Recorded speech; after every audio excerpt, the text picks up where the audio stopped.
Ho una brutta notizia per voi. Probabilmente i vostri dati di Facebook un paio di anni fa hanno aiutato in un qualche modo la campagna elettorale di Donald Trump. Dovreste, credo, venirci a patti. E il motivo per il quale noi sappiamo questa cosa è dovuto al fatto che a un certo momento nel 2017 un'azienda di nome Cambridge Analytica è apparsa sui titoli di tutti i giornali del mondo, prima sul Guardian, sull'Observer e poi progressivamente ovunque sul pianeta. Lo sappiamo perché questa azienda lavorava per la campagna di Trump, per la propaganda politica online e utilizzando in modi oscuri i dati di circa 80 milioni di utenti di Facebook ha aiutato a costruire la macchina di propaganda di Trump su internet. Sappiamo tutto questo perché una persona che era coinvolta in questo progetto, in questa azienda, a un certo momento ha deciso di rivelare i modi in cui i dati online delle persone, in particolare i dati di Facebook, potevano essere utilizzati in modi estremamente poco trasparenti per questi scopi. Quella persona ha messo in gioco la sua carriera, la sua vita, le sue prospettive per fare questo tipo di servizio al pubblico, questo tipo di servizio all'opinione pubblica. Oggi abbiamo qui ospite al Wernex Fest di Firenze quella persona che sarà qui con me sul palco tra poco. Questo è un tema cruciale per quella che è la democrazia in quest'era e per il suo futuro. Tiene insieme moltissime cose, gli impatti sociali della tecnologia, il ruolo delle piattaforme in favorire questi meccanismi e il modo in cui la politica è coinvolta. È un tema secondo me che va oltre gli ambiti specifici della tecnologia, va oltre gli ambiti specifici della politica e ha davvero a che vedere su quello che potrà essere la democrazia nel prossimo futuro. Di queste cose parleremo qui oggi con Christopher Wylie, la persona che ha rivelato al mondo il caso Cambridge Analytica, and I would like to invite him on stage here.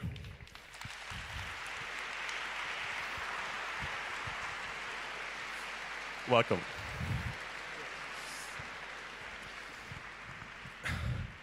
So Chris, is this your first time in Italy since all this started? And when it actually started, did you have the idea that you could have such a global impact and start such an international conversation about these topics? Did you have that in mind, or? So, can you guys hear me? Oh, hi. Just checking. You guys can hear me, yeah? Sweet, okay. Hi. Okay, so yes, it is my first time in Italy since the story came out.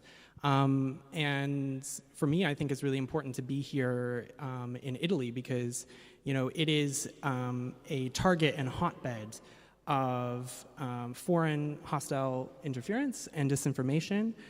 You've seen all kinds of things happen in your elections with the current government and you know, disinformation proliferating in this country. So I think it's important for me to be in Italy as one of the locus of what's happening in this sort of new regime that we find ourselves in. To touch on sort of, did I think you know, the story would go as big as it did? I'd be lying if I said I saw it all coming. No, I think it really hit a nerve with people. When you look at you know, what happened, for example, with the Snowden revelations with Chelsea Manning, you know, a lot of that was about what the NSA was doing, looking at, you know, threats and extremists and terrorism, and that was always, you know, for a lot of people about the other, right? What Cambridge Analytica was doing, what Steve Bannon was doing, was weaponizing disinformation and data and algorithms to undermine our own democracies, and also you become the target of these kinds of operations. You know, before you could say, well, if I have nothing to hide, I have nothing to fear. But in this kind of situation, you are the target. Your neighbor is the target. Your daughter is the target. And so, you know, I think that really hit a nerve with people. And then when you look at Facebook's reaction, where they tried at every step of the way to obscure this story, to obfuscate, to hide. You know, the week before the story came out, they threatened to sue The Guardian even though they knew that everything that they were going to report was true. They threatened me. They threatened people around me. And because I think what's happened is it's exposed a fundamental flaw in how social media works.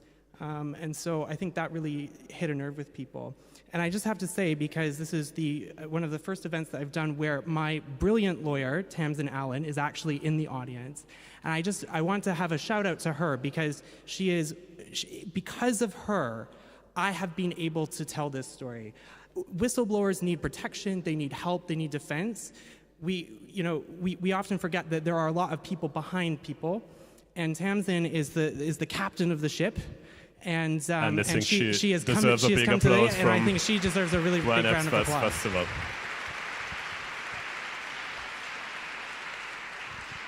And this is a question that all whistleblowers always get, and it's quite a big question. So, what made you take this decision back in the day? Because there was an article on Slate who said Christopher Wylie built the machine. So what made you take this huge decision to become a whistleblower? Okay, so let me sort of start with I started as the research director at a company before Cambridge Analytica even existed called SCL Group. SCL Group is was a British military contractor that specialized in information operations. My role when they brought me on as research director was to look and explore new ways of taking traditional tactics in military information operations and porting them online, specifically focusing on counterterrorism and counter-extremism.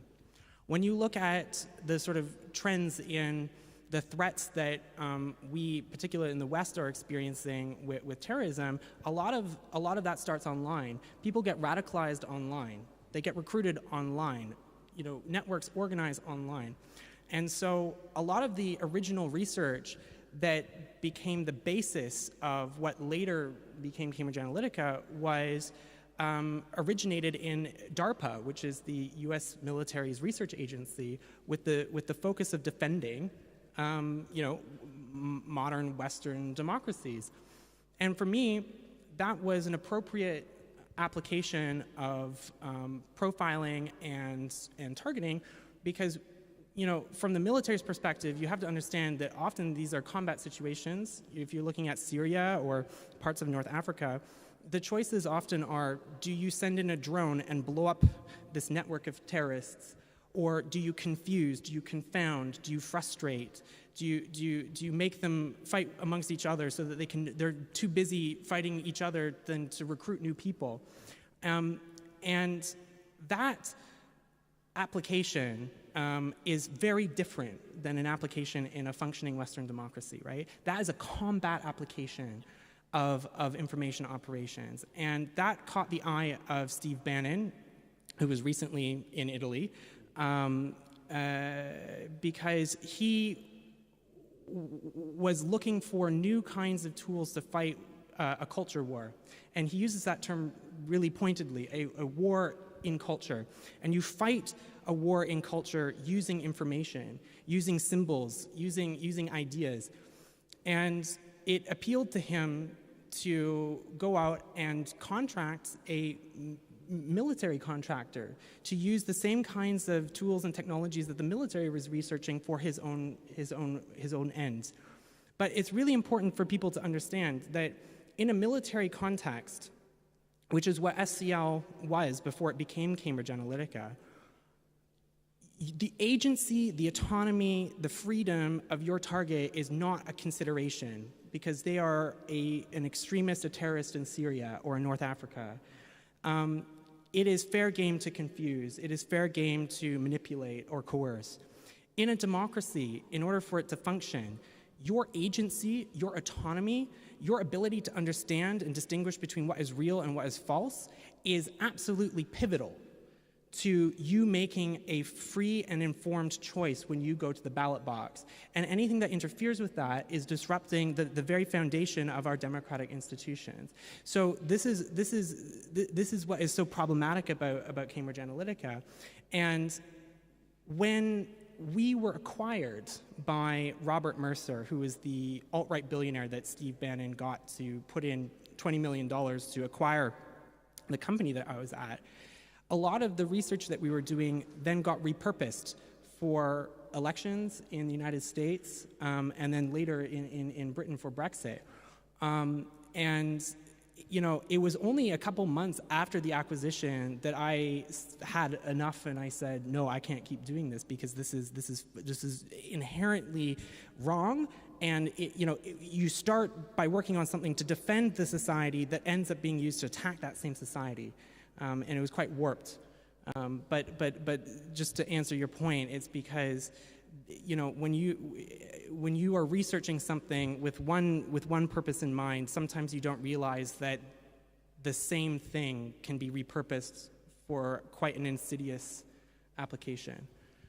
And in your first interview you did with The Observer, which was the newspaper that broke the news, you said that the aim of Cambridge Analytica was to harvest users' data on Facebook to target their inner demons, which is a great definition of the tactics and the projects that Cambridge Analytica was working on. Would you like to explain us what that means, and how can that become a propaganda tool, a propaganda strategy on the internet? Sure. So when you are when you're a military, right? And let's say you have in, for example, a South American country, an extensive narcotics operation that you're trying to interfere with because it's run by organized crime. You seed what are called insurgency operations, where you traditionally would put what are called confederates. These are people who work for you but seem like they are working for the organization that you're targeting. And the whole objective is to identify first people who are prone, who are at a place where you can tease out distrust in them. You can tease out paranoid thinking. You can tease out confusion in those people. And that's important because if you are trying to undermine a functioning, stable organization, you need to have people at the base of that organization starting to question what it is, to start to distrust the reason and rationale that organization exists for. And the traditional application of I/O is quite analog, it's quite human intensive to do that, it's quite dangerous and risky. What SCL sought out to do was to take that same kind of approach, and instead of doing it literally on the ground with people, trying to undermine an organization from the bottom up, you can do that online because you can first identify those people, you can profile those people, and then you can start to understand amongst this population of targets, who amongst them is most prone to walking down a particular path of thinking where they are less trustworthy, they're more paranoid, they begin to have conspiratorial thinking. And the role of the algorithms that were being built was to identify those attributes in that narrow segment of the population so that you could then pull them onto Facebook groups, for example, or pull them onto pages. And the thing that the company realized is that Facebook's algorithm does something called overtraining. In data science, you would call that overtraining, where if you join one or two very distinct groups, the entire news feed of the platform will start to focus on just those couple of things, those couple of very distinct things. And so it realized that if it could first identify people who are most prone to conspiratorial thinking, pull them onto these pages where they would then meet and encounter people who may or may not be real, to cultivate a relationship with them on these pages, whereby they would start to go down this garden path where their inner demons were coming out, where they would be encouraged to not stop themselves from thinking racist thoughts. They would be encouraged to think about paranoid or conspiratorial ideas. And then once those groups reached a certain threshold, 2,000 people, it didn't have to be big. If that group focused on a particular county, if it was, quote, Smith County Patriots or whatever, those people would then get an invite. Hey, we have a meeting of our, local patriots at this coffee shop. Why don't you come? And on average, around 5% of people would actually show up to those kinds of events. But if you have 2,000 people in this group for this local area, this coffee shop now has 50, 100 people all at the same time showing up. And all of a sudden, these people start seeing people around them who are talking like them, thinking like them, and what started as a fantasy in the digital realm became a reality in their physical space, where they start to perceive this as a movement. They start to perceive their entire community as thinking in the same way that they are, and then they start to organize themselves. And it's at that point that you've created an insurgency. And that's what the alt-right is. It's an insurgency. It's an insurgency in the United States. It's an insurgency in Britain. It's an insurgency in Italy. It's an insurgency in the West. And it was catalyzed by using algorithms and tools that were originally developed to undermine narcotics operations, to undermine organized crime, to undermine extremists and terrorist organizations. And in that way, the company treated ordinary citizens as it would treat ISIS, as it would treat a terrorist. A voter and a terrorist were the same to that company. And so that is what makes it fundamentally different to, just, quote, good targeted marketing, right? It is about warping someone's perception of what is literally real or not and getting them so angry that they're willing to show up and meet a random group of people who are just as angry as them to spiral into this, this conspiracy, this collective anger, and then start a movement. And from there, they organize with other groups, and it builds and it builds and it builds. And that's what Steve Bannon wanted. And that's what he's trying to do in Italy. And one of the methods of Cambridge Analytica is called psychographic targeting. Yeah. And Cambridge Analytica was boasting that they were involved in 200 elections when the company was running. And research about these tactics are dubious about the effects of how powerful they can be. Sure. In your opinion, there is a chance that these tactics really had an impact in the elections results with Trump, with the Brexit that you mentioned, or elsewhere? Okay, I'll make 2 points to this. Yep. The first point is you don't have to take my word for it as somebody who saw these algorithms in operation. And that's why I left, because I saw what they were doing.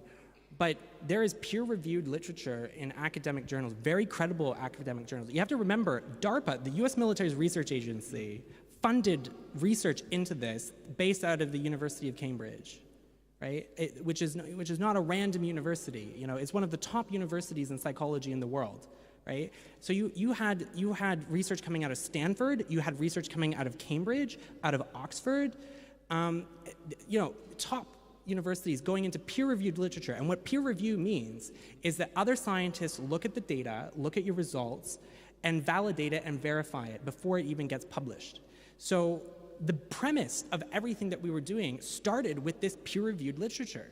So the first point that I would say is just that, and it's even intuitive, when you take a random group of, let's say, women between 25 and 35, which is how like a traditional marketer will look at the population, right? And you pull those women and you put them into a room. Are they the same person? No, they're not. They're all distinct people. They all have, unique experiences, personalities, ideas.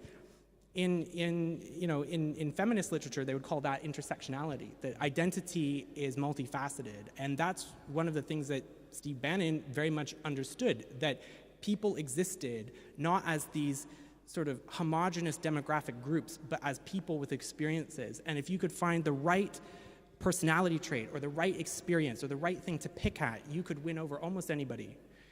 The second point that I would make is that particularly in elections, these are one of the rare examples of a zero-sum game. You always have a winner and you always have a loser.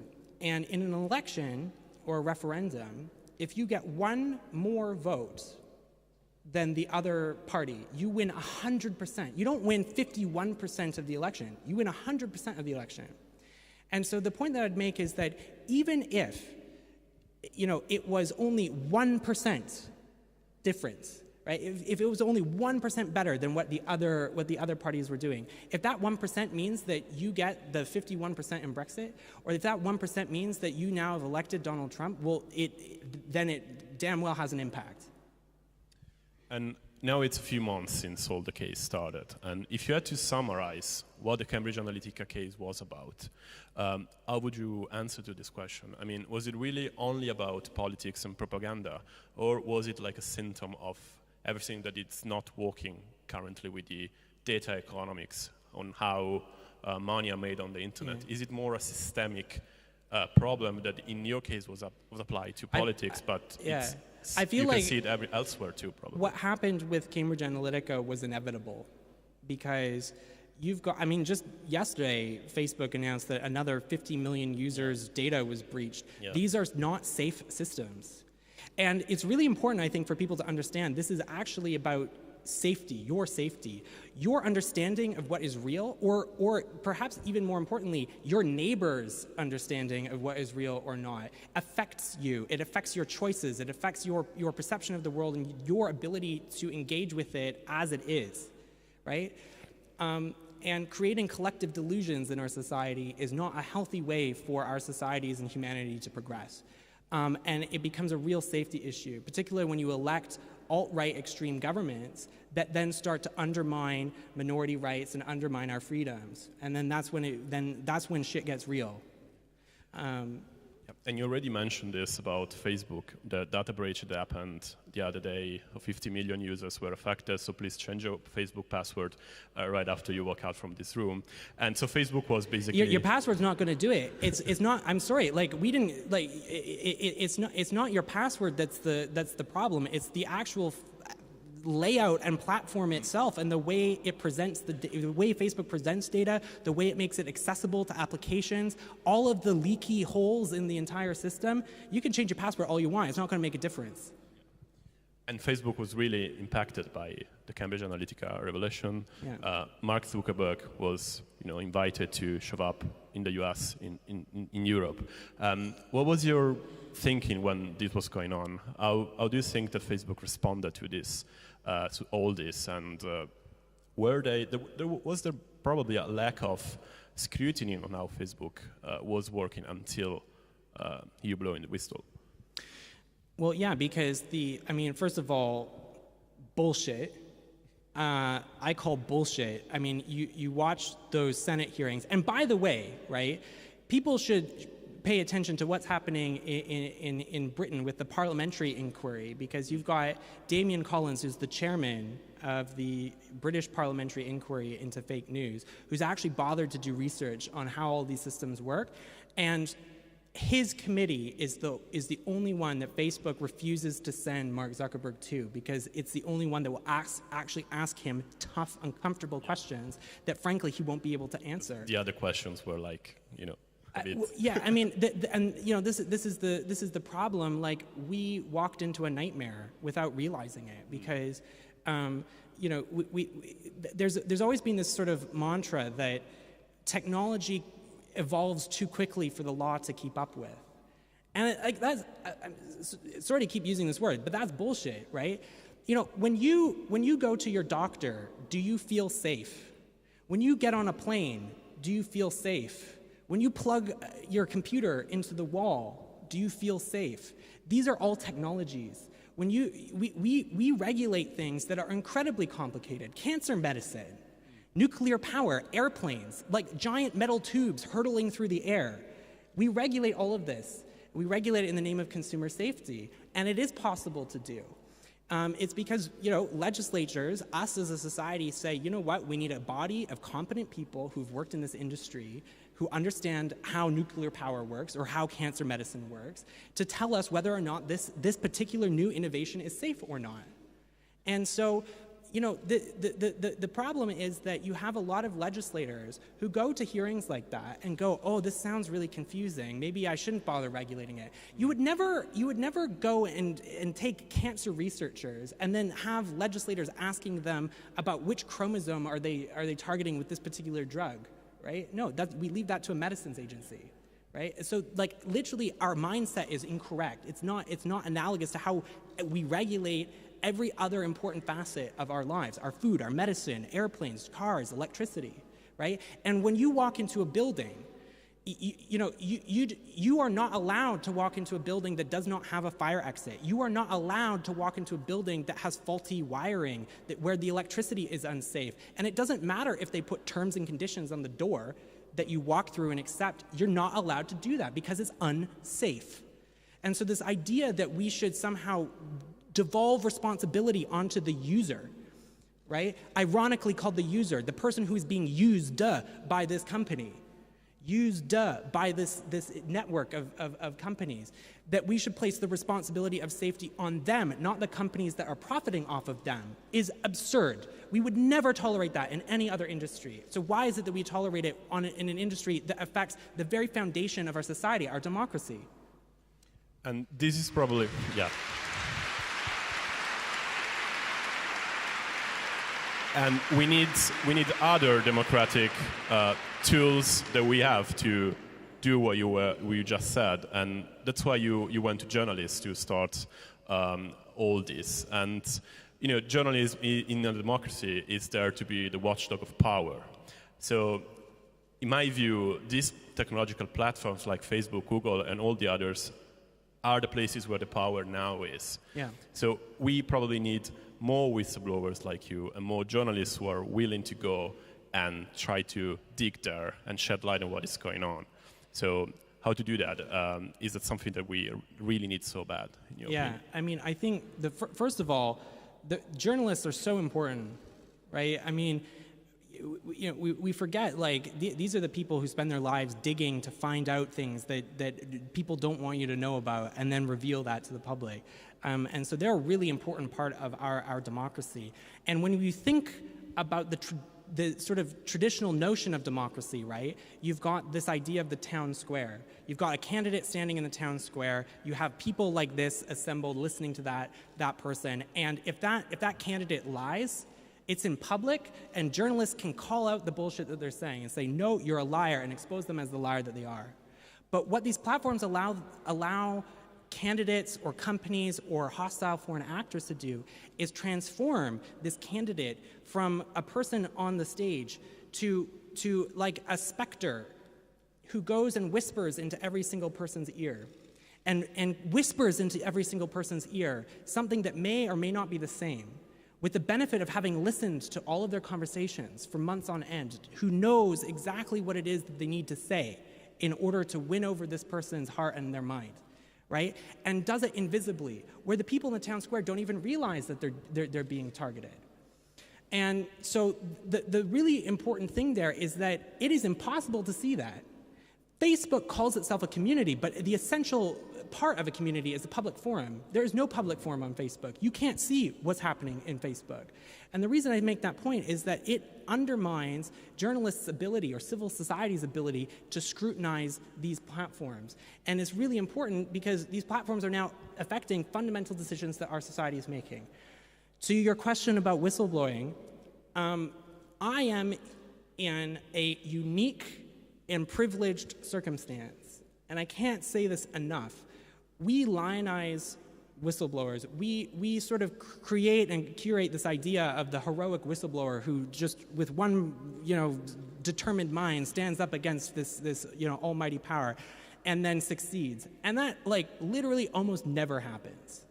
I had the benefit, and this is why I've called out Tamsin, my lawyer who's here, is because I, from the very beginning, had a legal team who was supporting me.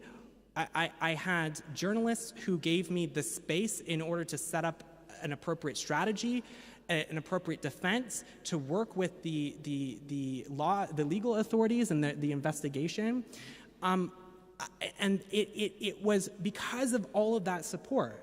By the way, all of them were women. You know, I am one dude, but there is an entire team of women that helped me do this.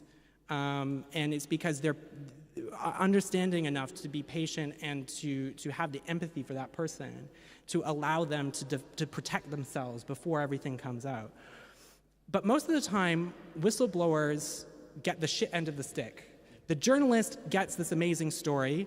You know, politicians or you know, public heads get something interesting to talk about. The public gets something salacious and interesting, and oftentimes the whistleblower is left with nothing. You know, and by the way, whistleblowing is not just about coming out against a big company or the NSA, right? Yeah. Whistleblowing is about that nurse in the retirement home where your grandparent is at, seeing that your grandparent is being abused, or isn't being fed properly, and complaining to the authority about it, or telling a journalist about it, or telling you about it, that your grandparent is being abused. And if they get fired, if they lose their job because of that, and if they gain a reputation that they're the person who rats out all of their colleagues, right? They can't get work again. The choice that you're putting that nurse in is, does he or she do their ethical duty to care about your grandparent and report it and lose their job, lose their house, not be able to pay for their children's education? Or do they stay silent and live a comfortable life whilst your grandparent suffers? And that is often the choice that whistleblowers have to make. And it's unfortunate that in most countries, there is very little protections for whistleblowing. And protections aren't just legal protections. It's not just against being fired, right, or being sued. When you're a whistleblower and you're sort of standing into the abyss, looking at, like, how am I going to pay my rent next month, right? How am I going to, like, buy food? Who's going to hire me after all of this is done, right? And there's very little support there. And that's not just legal support, that is like businesses coming forward, willing to hire people who do the right thing, right? It's people coming and saying, you know what, I will help you pay your rent for the next couple of months until you settle down again. And a lot of that is not there right now, which is unfortunate. So our time is running up now, so I have one very simple but difficult question for you now, and it is basically what happens next for you. What are your next plans? I'm afraid that a job at Facebook, it's not coming, so what is in the next future for you? I don't know. Like, I think, I doubt my my CV will be looked fairly upon by Facebook if I ever applied.